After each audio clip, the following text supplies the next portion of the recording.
Hola, ¿qué tal? Saludos, bienvenidos a esta emisión de Padilla en América a través de Infobae América y de economía y finanzas.net. Muchas gracias por estarnos acompañando. Bueno, vamos a hablar hoy acerca de algunos asuntos de política energética en América Latina y para eso tenemos a nuestra experta un poco más adelante, pero bueno, casi tan importante, incluso más importante, se convierte en el tema del cierre de los mercados porque estamos rompiendo récords de nuevo. Daniel Stico, editor de Economía de Infobae desde Buenos Aires, cuéntanos. Así es, Alberto, hoy otra jornada muy positiva, muy optimista. Ahora los datos vinieron de afuera, de recortes de tasas en Australia, mejora de los pedidos industriales en Alemania, etcétera. Dijeron que la economía mundial parece que se va a recuperar más vigorosamente de lo que se esperaba, y eso obviamente impactó muy positivamente sobre los índices de Dow Jones y el Standard & Poor's, que alcanzaron nuevos récords. El Dow Jones superó los 15.000 puntos, cerró con 15.056,20, con una suba del 0,58 en el día, y el Standard & Poor's subió 0,52%, también con un récord a 1.625,96 puntos, así que una jornada muy favorable. Se calmó un poquito el Nasdaq, terminó con suba del 0,11, pero también con un buen desempeño, y obviamente todo eso arrastró a las bolsas latinoamericanas. La Bolsa de México terminó con una suba del 0,49%, el Bovespa de Brasil importantísima suba de 1,52%, la Bolsa de Chile más atenuada 0,28% y Buenos Aires 2,999%, pero en el caso de Buenos Aires siempre hay que hacer la aclaración, fue un día en el que se disparó un poquito más el dólar libre, así que gran parte de lo que está traccionando a la bolsa argentina es más la coyuntura doméstica que la externa. Tomaron ganancias en la bolsa de Colombia, que terminó con 0,26 de baja, y el índice de Perú, que también terminó con una baja de 1,68%. Pero la jornada fue muy positiva y, como bien decías, lo destacable fue que nuevos récords baten en Wall Street y el mercado dice: esto parece no tener techo. Bueno, y no nada más eso, también aclarar, Daniel, que es la primera vez en la historia que el Dow Jones cierra por arriba de los 15.000 puntos. Exactamente, sí, este no es solamente un récord semanal, mensual, anual, sino un récord histórico, bien dicha la palabra, porque vos sabés que en el mundo latinoamericano hablamos de récord y después encontramos que cuando los ajustás por alguna variable, ese récord es solo nominal. Acá estamos frente claramente a récords reales, y esto es lo que hace la expectativa, que el mercado dice: bueno, por ahora no tiene techo, pero en algún momento las tomas de ganancias tienen que aparecer y el mercado tomarse algún respiro, ¿no? Claro, y dime una cosa, Daniel, ¿los volúmenes siguen igual bajos? Sí, los volúmenes siguen siendo todavía bastante contenidos. Hoy el Dow Jones, por ejemplo, operó con 117 millones de acciones, no es un volumen importante dentro de lo que fueron las épocas de racha alcista donde superaron las 200 millones de acciones, ¿no? Claro, por supuesto. Bueno, Daniel Stico, editor de Economía de Infobae de Buenos Aires, te agradezco muchísimo tu participación, tu informe, como siempre. Muchísimas gracias, un abrazo. Gracias. Bueno, vamos a hablar del tema que nos ocupa en esta ocasión, y es algunos temas de política energética en la región. Está de vuelta con nosotros Alexis Arthur, asociada de política energética del Instituto de las Américas, que nos acompaña desde California, en Estados Unidos. Muchas gracias, Alexis, saludos. No, gracias por invitarme, es un placer estar aquí de nuevo. Gracias. Hay algunos temas que me gustaría tocar contigo. Primero que nada, un poco extemporáneo, porque la semana pasada el presidente de Estados Unidos, Barack Obama, estuvo de visita por México. Y tú en esa ocasión escribiste que el presidente Barack Obama debió haber aprovechado la ocasión de la visita a México para aprobar el acuerdo transfronterizo de hidrocarburos. ¿Tú nos puedes decir qué es este acuerdo y por qué se debe por qué tú opinas que debió haberse aprobado? Pues la verdad que este acuerdo se trata de, pues hace un año en Los Cabos los dos presidentes se acordaron de abrir la zona transfronteriza en el Golfo de México para explorar el petróleo y gas. Y es interesante por varias razones. Uno es, bueno, por el lado mexicano, lo más interesante es, como sabemos,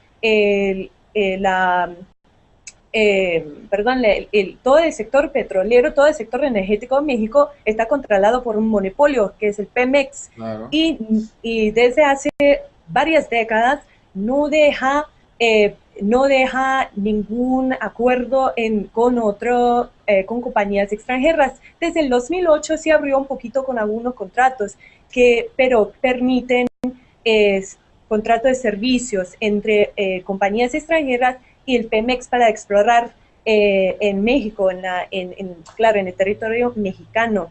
Pero eso no da el derecho a su suelo, a minerales.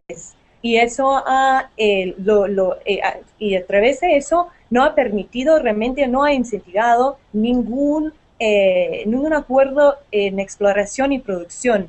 Sí. Y ahora lo que es interesante es, si hablamos, está abriendo esta zona del Golfo de México a este tipo de contratos.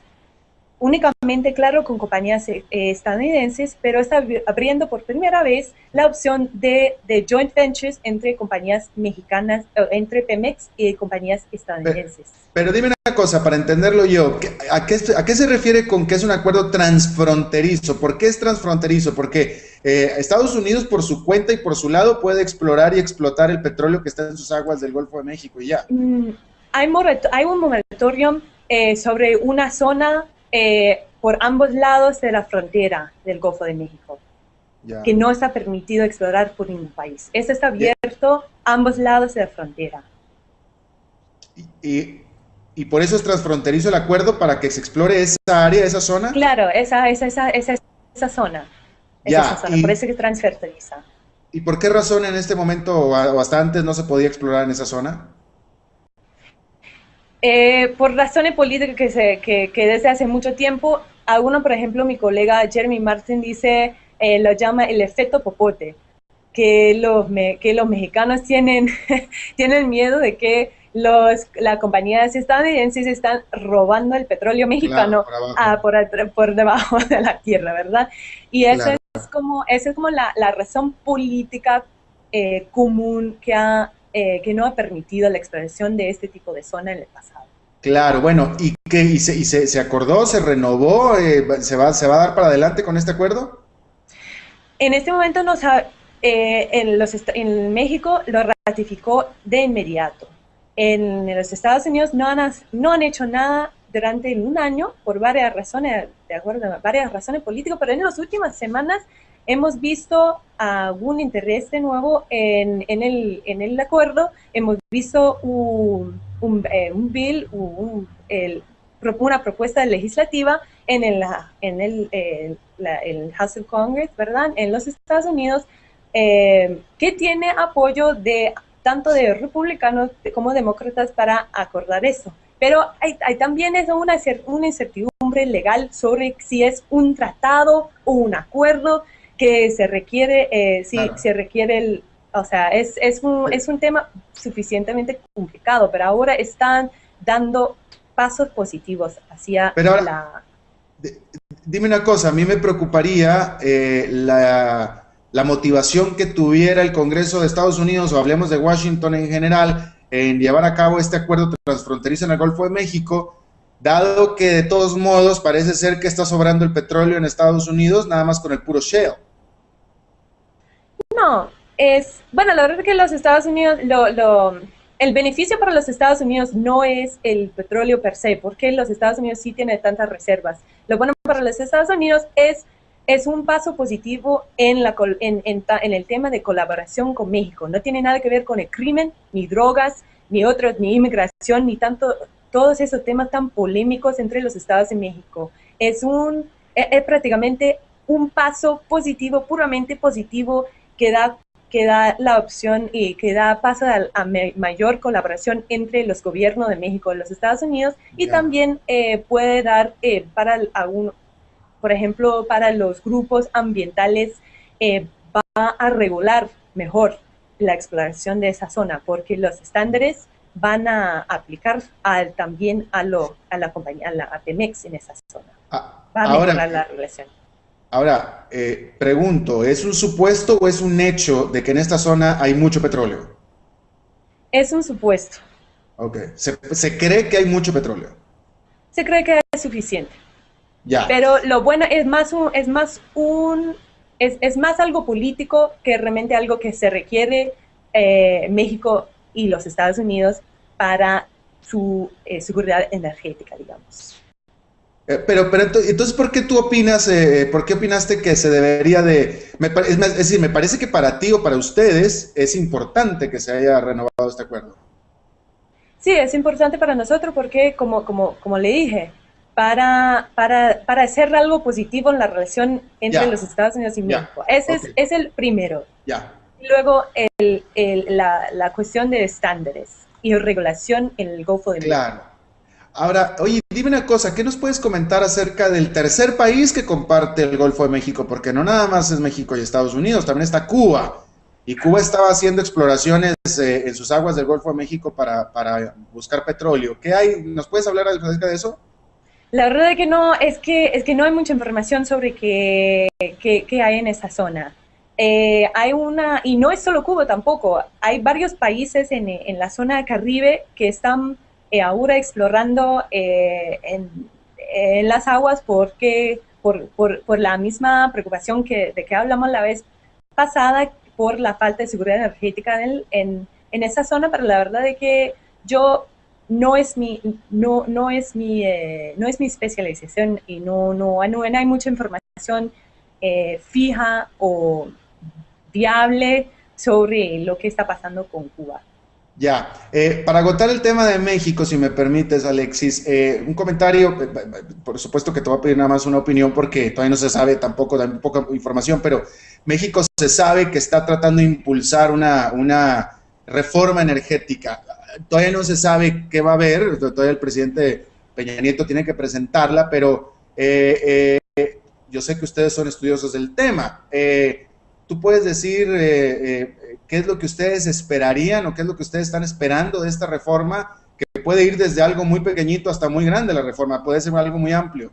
Sí, eso es cierto. Lo que es realmente no sabemos, como dice usted, que no sabemos hasta dónde va a abrir el sector petrolero al sector energético mexicano a la participación privada, pero creemos que es muy poco probable que se privatiza el Pemex, o Claro, sea, y como entendemos nosotros, privatización es muy distinto a lo que entienden los mexicanos, claro. pero sería bueno, o sea, si México México tiene muchas reservas, si México realmente quiere aprovechar de esas reservas y mejorar su producción, tanto convencionales como no convencionales, como mejorar su seguridad energética, tiene que colaborar con compañías extranjeras. México no tiene la capacidad financiera, no tiene la capacidad financiera para hacer las inversiones ni en infraestructura, ni en exploración y producción, y tampoco tiene la capacidad tecnológica. Claro, claro. Vimos, no sé si vimos, o sea, varios expertos en el país están hablando de un déficit de capital humano también. Claro. Y entonces, capital humano, capital financiero y también tecnología, y todo eso requiere alguna colaboración con actores externos. Claro, por supuesto. Bueno, vámonos al otro lado del continente, en Argentina, donde en estos días pasados se cumplió el primer aniversario de la expropiación, nacionalización de YPF. ¿Qué ha pasado? ¿Cuál es la situación a un año de que YPF ahora es parte del gobierno argentino? Y por supuesto me refiero en términos de la inversión, en términos de la producción petrolera, etcétera. La verdad que lo interesante es que no hemos visto muchos cambios por varias razones en Argentina, pero a un año casi, o sea, primero el aniversario casi nos salió en los medios extranjeros. Y si uno examina un poco el estado de YPF ahora y lo compara con YPF hace un año, no ha cambiado mucho. Y eso no es por la gestión de YPF per se, no es el Miguel Galucho que ha hecho una mala gestión. La verdad que hay, sobre todo ese es el trabajo de nosotros, claro que lo voy a decir eso, pero son problemas macropolíticos, macroeconómicos y políticos de Argentina. Entonces, lo que hemos visto en un año es casi no hay un cambio. Argentina sigue importando petróleo no tienen mayor seguridad energética. Claro, también han tenido algún problema por el incendio en la refinería de La Plata, que ahora significa que tienen que importar aún más, pero lo que hemos visto, no se ve con los datos, la figura, un cambio, pero el único cambio es que Argentina tiene un montón de reservas no convencionales, unos 774 trillones de pies cúbicos, por ejemplo. Pero no puede traer lo que hizo la expropiación es que desincentivó las compañías extranjeras a invertir en el desarrollo de la Vaca Muerta y de en otras áreas de petróleo y gas en Argentina. Y eso es lo que hizo la expropiación, que si bien vemos algunas conversaciones entre el YPF y Dow, Chevron, hemos visto cada una cantidad, pero no hemos visto ningún acuerdo. Es por la incertidumbre de la política argentina, la de política energética, incertidumbre del jurídico, inseguridad jurídico, inseguridad de contratos, que Argentina, para aprovechar de esas reservas, no puede atraer la inversión necesaria. Y eso es lo que ha cambiado, pero es que es difícil decir que no hemos visto un cambio en los datos, pero es el único cambio. Pero en todo caso ustedes afirman que efectivamente esta expropiación, esta nacionalización, esta política del gobierno de Argentina le ha costado al país la falta de inversión o las dudas o los temores de las compañías petroleras internacionales. Sí, le ha costado, pero es difícil decir cuánto, porque ha costado la inversión en otros lados también, no es solo el YPF. La política energética, la política de Argentina ha costado a Argentina en cuanto a la inversión en varios sectores, pero claro que en YPF eso es cierto. Pero dime una cosa, en reservas, ¿Argentina tiene suficientes como para ser autosuficiente de petróleo? Eso es difícil decir. Cuando hablamos de reservas, hablamos de reservas probables, claro. probable, posible. No, de lo que conoces. Claro, pero es difícil decir. Y la verdad que a mí no me gusta hablar de autosuficiencia en términos de petróleo, porque es un poco más complicado eso, pero claro que Argentina tiene unas reservas enormes, pero todavía tiene un déficit de 14 mil millones de dólares, también que tiene que importar como 15-16% de su necesidad de petróleo, y eso por falta de la inversión extranjera, que viene de problemas políticas que también incluyen la expropiación. Pero mira, hablas tú un déficit de 14 mil millones de dólares al año. Sí. Mira, 14 mil millones de dólares en primer lugar es muchísimo dinero, es muchísima plata, y tomando en cuenta que Argentina no es un país tan industrializado ni tan grande en términos de población, de vehículos, etcétera. Entonces estoy deduciendo que el déficit es decir, la gran mayoría del petróleo entonces lo está importando Argentina, produce muy poquito. Produce bastante, y puede producir mucho más, pero que sí, en este momento no veo, la verdad es que no veo que va a mejorar a corto plazo, digamos. Claro. Esta situación, y como dices, que la déficit no es tampoco algo únicamente o único endémico al sector energético. Es algo que es un problema mucho más grande para Argentina. Desde el 2001, el problema de la falta de dólares y el problema de déficit de Argentina es el problema macroeconómico, y los problemas políticos de Argentina son mucho más grandes que YPF, pero claro que en el caso de petróleo, en el caso de exploración y producción de convencionales y no convencionales, no vemos mucho cambio en el último año, y no creo que vayamos a ver un cambio hasta que pueda asegurar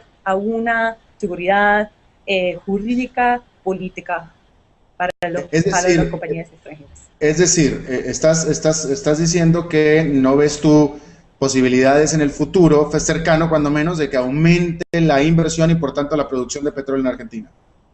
Sin ningún problema. Y YPF, claro, YPF y también YPF sabe eso, porque YPF está buscando atraer la inversión. El problema es que no tiene la base para asegurar los actores extranjeros que es seguro invertir en este país. Por ejemplo, si vemos el Chevron hasta que pueda asegurar que no le vayan a congelar los activos por el caso que tienen con Ecuador, ¿por qué invertir en Argentina? ¿Por qué? Claro. Alexis Arthur, asociada de Política Energética del Instituto de las Américas desde California, en Estados Unidos. Te agradezco muchísimo tu buena disposición a charlar con nosotros. Muchas gracias, un placer como siempre. Gracias, muy amable. Bueno, y les invito a que nos sigan participando, que sigan interactuando con nosotros a través de Facebook, en nuestra página Padilla en América, Facebook Padilla en América. Ahí tiene usted la página en pantalla para que nos ponga, para que siga participando con comentarios, con preguntas, con sugerencias, etcétera. Facebook Padilla en América. Bueno, y eso es todo lo que tenemos por esta emisión de Padilla en América. Muchas gracias por habernos acompañado. Nos vemos en la próxima y que la pasen muy bien. Encontramos que cuando los ajustás por alguna variable, ese récord es solo nominal. Acá estamos frente claramente a récords reales y esto es lo que hace la expectativa que el mercado dice, bueno, por ahora no tiene techo, pero en algún momento las tomas de ganancias tienen que aparecer y el mercado tomarse algún respiro, ¿no? Claro, y dime una cosa, Daniel, ¿los volúmenes siguen igual bajos? Sí, los volúmenes siguen siendo todavía bastante contenidos. Hoy el Dow Jones, por ejemplo, operó con 117 millones de acciones, no es un volumen importante dentro de lo que fueron las épocas de racha alcista donde superaron las 200 millones. La bolsa de Colombia, que terminó con 0,26 de baja, y el índice de Perú, que también terminó con una baja de 1,68%. Pero la jornada fue muy positiva y, como bien decías, lo destacable fue que nuevos récords baten en Wall Street y el mercado dice esto parece no tener techo. Bueno, y no nada más eso, también aclarar, Daniel, que es la primera vez en la historia que el Dow Jones cierra por arriba de los 15.000 puntos. Exactamente, sí, este no es solamente un récord semanal, mensual, anual, sino un récord histórico, bien dicha la palabra, porque vos sabés que en el mundo latinoamericano hablamos de récord y después... Los récords de nuevo, Daniel Stico, editor de Economía de Infobae desde Buenos Aires, cuéntanos. Así es, Alberto, hoy otra jornada muy positiva, muy optimista. Ahora los datos vinieron de afuera, de recortes de tasas en Australia, mejora de los pedidos industriales en Alemania, etcétera. Dijeron que la economía mundial parece que se va a recuperar más vigorosamente de lo que se esperaba y eso obviamente impactó muy positivamente sobre los índices de Dow Jones y el Standard & Poor's, que alcanzaron nuevos récords. El Dow Jones superó los 15.000 puntos, cerró con 15.056,20, con una suba del 0,58 en el día, y el Standard & Poor's subió 0,52%, también con un récord a 1.625,96 puntos, así que una jornada muy favorable. Se calmó un poquito el Nasdaq, terminó con suba del 0,11, pero también con un buen desempeño, y obviamente todo eso arrastró a las bolsas latinoamericanas. La Bolsa de México terminó con una suba del 0,49%, el Bovespa de Brasil importantísima suba de 1,52%, la Bolsa de Chile más atenuada 0,28% y Buenos Aires 2,99%, pero en el caso de Buenos Aires siempre hay que hacer la aclaración, fue un día en el que se disparó un poquito más el dólar libre, así que gran parte de lo que está traccionando a la bolsa argentina es más la coyuntura doméstica que la externa. Tomaron ganancias en la...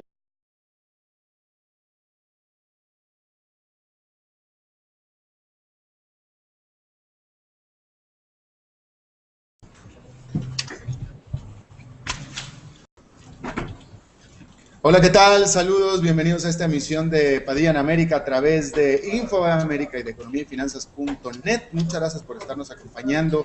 Bueno, vamos a hablar hoy acerca de algunos asuntos de política energética en América Latina y para eso tenemos a nuestra experta un poco más adelante, pero bueno, casi tan importante, incluso más importante, se convierte en el tema del cierre de los mercados, porque estamos rompiendo